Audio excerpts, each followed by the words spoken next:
I don't spam. Okay. So what's Okay, up? just this way. Who catch it? Isn't it? What's up, man? You know how you do, you know what I'm saying? We're just chilling here, yeah? With a white fox. Say, Zvirikufaya. Zvirikufaya. You know what I'm saying? I couldn't have a problem. But I put the door here, go. I do it. Who's it? Which came out? Here. Hey, Brook.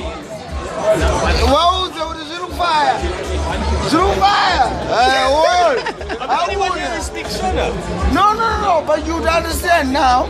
Yeah, now you understand. You were happy now. We are on the ST. STP. Irapo. Muone my parents. This is my thing. I have this on my number. I was going to see it. She's with it. I take this. Tomorrow is a question. What are you saying that? What are you saying?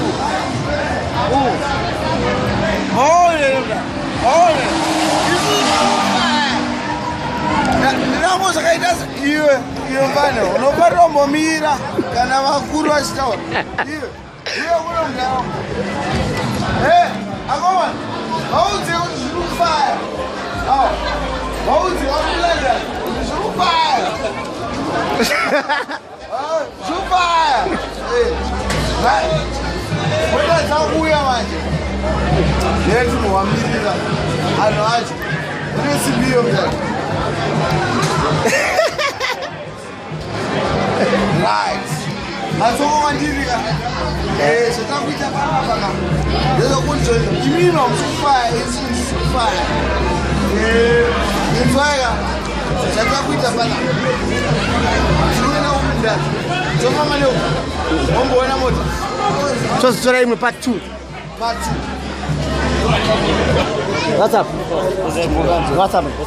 How's it feel?